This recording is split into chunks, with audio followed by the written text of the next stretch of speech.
آغا Khan university examination board کی جانب سے SSC پارٹ 1 2018 کے سمعی مہارتوں کے امتحان میں ہم آپ کو خوش آمدید کہتے ہیں۔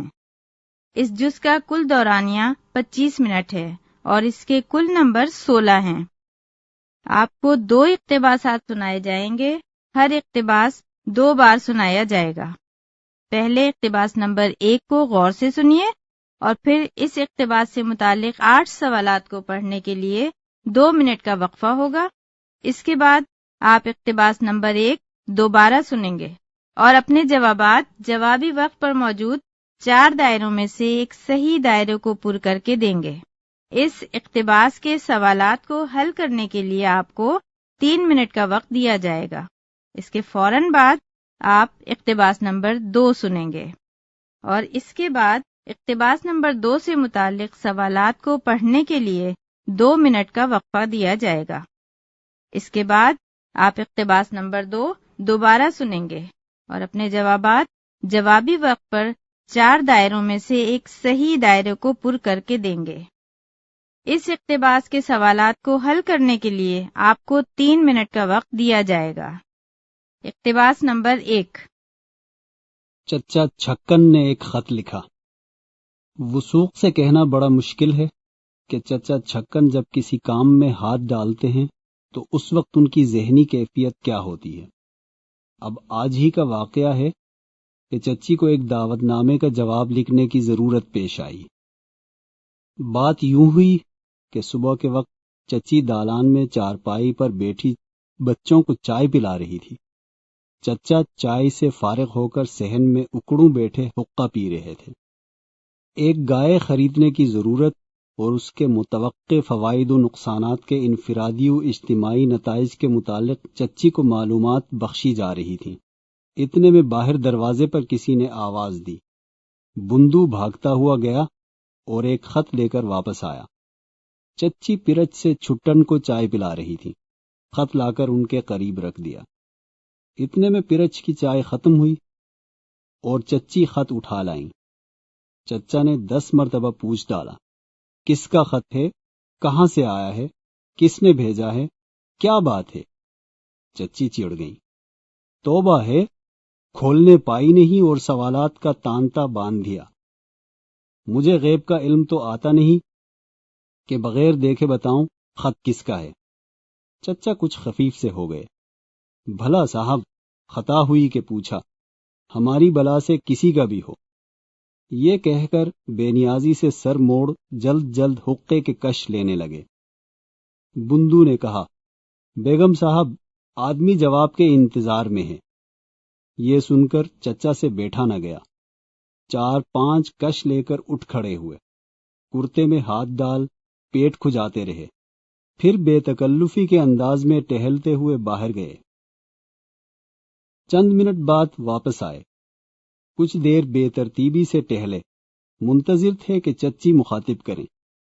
آخر رہا نہ گیا تو خود ہی پوچھا، کیا لکھا ہے منصرم صاحب کی بیوی نے؟ چچی نے چائے کی پرچ چھٹن کے منہ سے لگاتے ہوئے لاپرواہی سے کہا، رات کھانے پر بلایا ہے۔ چچا کا احتراز و تأمل رخصت ہو گیا۔ کیا بات ہے؟ کوئی تقریب؟ چچی نے کسی قدر سرسری انداز میں کہا، کیا بات ہوتی؟ میر منشی صاحب کی بیوی مجھ سے ملنا چاہتی تھی، انہیں اور مجھے کھانے پر بلایا ہے۔ شاید مزید اطمینان حاصل کرنے کو چچا بولے تو گویا زنانہ ضیافت ہے۔ پھر خیال آیا کہ بیوی کا کہیں مدعو کیا جانا ایک طرح میاں ہی کی ہر دل عزیزی اور قدر و وقت کا اعتراف ہے۔ چنانچہ اس جذبے کے تحت منصرم صاحب کی بیوی کی تعریف میں رطب اللسان ہو گئے۔ بہت ہی معقول بیوی ہیں۔ ایسی ملنسار بیویاں کہاں نظر آتی ہیں آج کل۔ ضرور جاؤ ضیافت میں، بلکہ کوئی موقع ہو تو انہیں بھی اپنے ہاں مدعو کر لو۔ ساتھ ہی ایک مشورہ بھی فیصلے کی صورت میں پیش کیا، بچے تو جائیں گے ہی ساتھ۔ چچی نے کچھ بگڑ کر آہستہ سے کہا، ہمسایوں کو بھی نہ لیتی جاؤں۔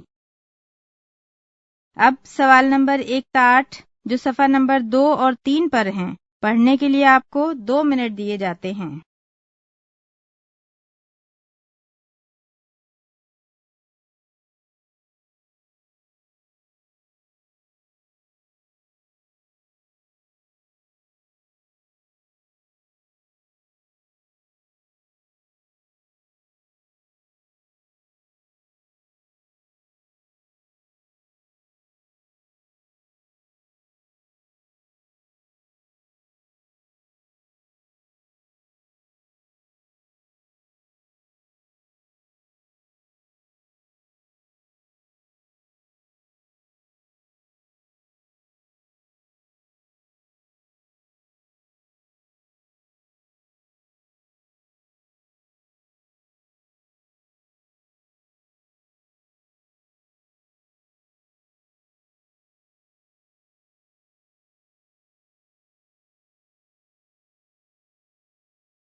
اقتباس نمبر 1 دوبارہ سنیے۔ اس دوران آپ چاہیں تو اس اقتباس سے متعلق سوالات دیکھ سکتے ہیں۔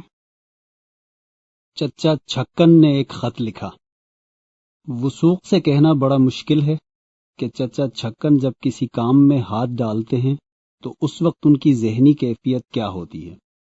اب آج ہی کا واقعہ ہے کہ چچی کو ایک دعوت نامے کا جواب لکھنے کی ضرورت پیش آئی۔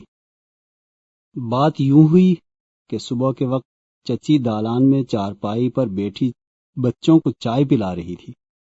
چچا چائے سے فارغ ہو کر صحن میں اکڑوں بیٹھے حقہ پی رہے تھے۔ ایک گائے خریدنے کی ضرورت اور اس کے متوقع فوائد و نقصانات کے انفرادی و اجتماعی نتائج کے متعلق چچی کو معلومات بخشی جا رہی تھیں۔ اتنے میں باہر دروازے پر کسی نے آواز دی۔ بندو بھاگتا ہوا گیا اور ایک خط لے کر واپس آیا۔ چچی پرچ سے چھٹن کو چائے پلا رہی تھی۔ خط لا کر ان کے قریب رکھ دیا۔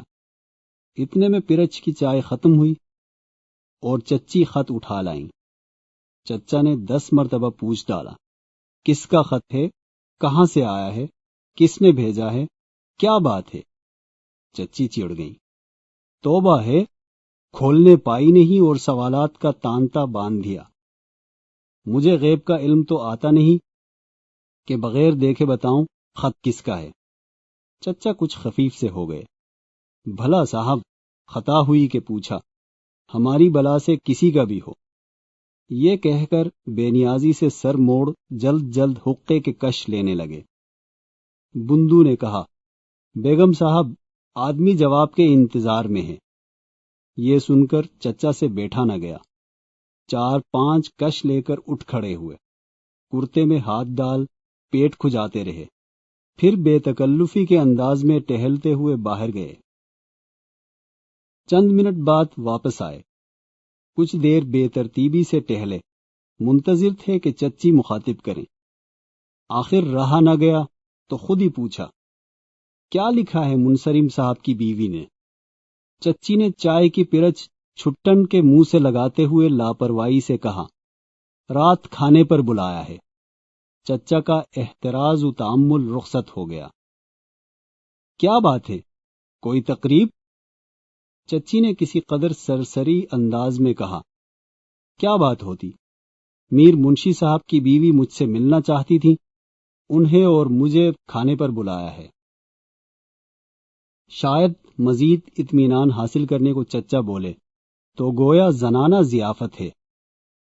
پھر خیال آیا کہ بیوی کا کہیں مدعو کیا جانا ایک طرح میاں ہی کی ہر دل عزیزی اور قدر و وقت کا اعتراف ہے۔ چنانچہ اس جذبے کے تحت منصرم صاحب کی بیوی کی تعریف میں رطب اللسان ہو گئے۔ بہت ہی معقول بیوی ہیں۔ ایسی ملنسار بیویاں کہاں نظر آتی ہیں آج کل۔ ضرور جاؤ ضیافت میں، بلکہ کوئی موقع ہو تو انہیں بھی اپنے ہاں مدعو کر لو۔ ساتھ ہی ایک مشورہ بھی فیصلے کی صورت میں پیش کیا، بچے تو جائیں گے ہی ساتھ۔ چچی نے کچھ بگڑ کر آہستہ سے کہا، ہمسایوں کو بھی نہ لیتی جاؤں؟ اب آپ کو سوال حل کرنے کے لیے 3 منٹ کا وقت دیا جاتا ہے۔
اب آپ اقتباس نمبر 2 سنیں گے۔ یہ اقتباس بھی 2 مرتبہ سنایا جائے گا۔ اقتباس نمبر 2۔ وہ گزرے دن۔ ایک زمانہ تھا جب پورے محلے میں 1 یا 2 وائر والے فون ہوا کرتے تھے۔ 10 سال بعد فون لگنا خوش نصیبی کی علامت اور تعلقات کی بدولت ہی ممکن تھا۔ اس دور میں گاڑیاں کم ہوتی تھیں، سونی کے کلر ٹی وی اور 50 کلو والے وی سی آر 1 یا 2 گھروں میں ہی ہوا کرتے تھے۔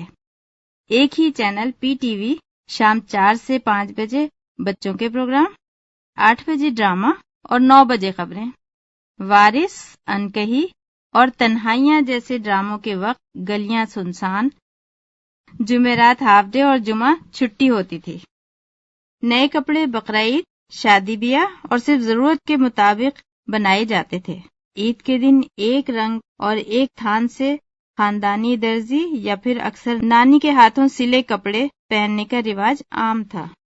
عید کی شام ہر محلے میں 3 کرکٹ ٹیمیں، بڑے لڑکے، چھوٹے اور بچے عصر کے بعد کھیل کود شروع کر دیتے اور مغرب کی اذان پر اختتام۔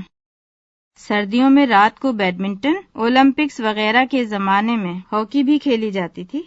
پتنگ بازی کا ایک دور، لٹو اور کنچوں کے ٹورنامنٹس عام تھے۔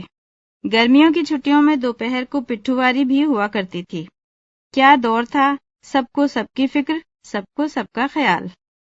گلی محلے میں شادی کا مطلب 15-20 دن پہلے سے پورے محلے سے ڈھولکی کی آواز آتی، دور پڑے کے رشتہ داروں کی آمد اور ان کا مختلف گھروں میں قیام، گھر سے شادی ہال وغیرہ میں سب کی دعوت، سب کی بات۔ کسی کے گھر میت ہو جائے تو ہفتوں لوگ گلی میں نہ ہنستے تھے کہ کہیں پڑوسیوں کو دکھ نہ پہنچے۔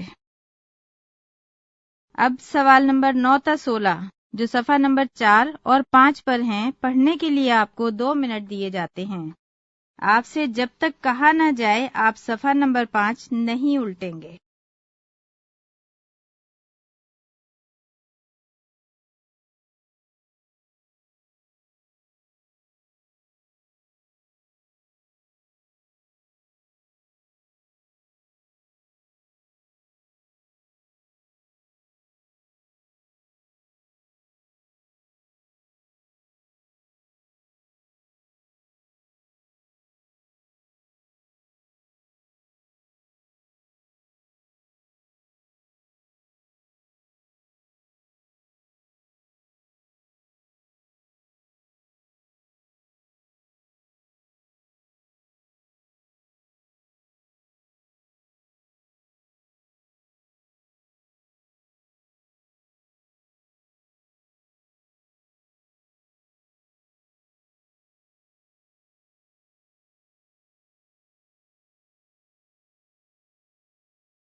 اقتباس نمبر 2 دوبارہ سنیے۔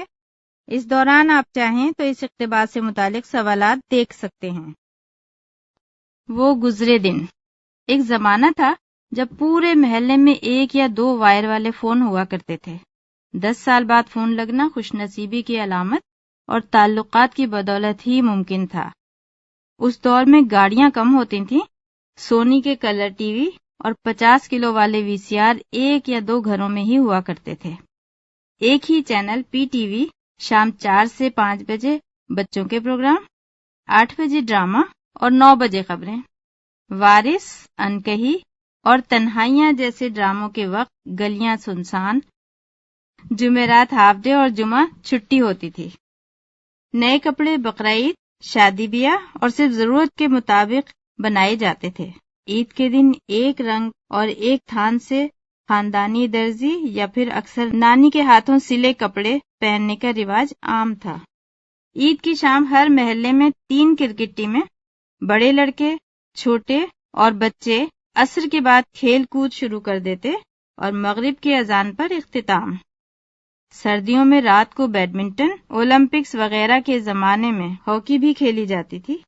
پتنگ بازی کا ایک دور، لٹو اور کنچوں کے ٹورنامنٹس عام تھے۔ گرمیوں کی چھٹیوں میں دوپہر کو پٹھواری بھی ہوا کرتی تھی۔ کیا دور تھا، سب کو سب کی فکر، سب کو سب کا خیال۔ گلی محلے میں شادی کا مطلب 15-20 دن پہلے سے پورے محلے سے ڈھولکی کی آواز آتی، دور پڑے کے رشتہ داروں کی آمد اور ان کا مختلف گھروں میں قیام، گھر سے شادی ہال وغیرہ میں سب کی دعوت، سب کی بات۔ کسی کے گھر میت ہو جائے تو ہفتوں لوگ گلی میں نہ ہنستے تھے کہ کہیں پڑوسیوں کو دکھ نہ پہنچے۔ اب آپ کو سوال حل کرنے کے لیے 3 منٹ کا وقت دیا جاتا ہے۔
آپ کا سمعی مہارتوں کے جوابات کا وقت ختم ہوا۔ اب آپ دوسرے جز کے سوالات کے لیے صفحہ پلٹ سکتے ہیں۔ اس دوسرے جز کے لیے آپ کے پاس 20 منٹ ہیں۔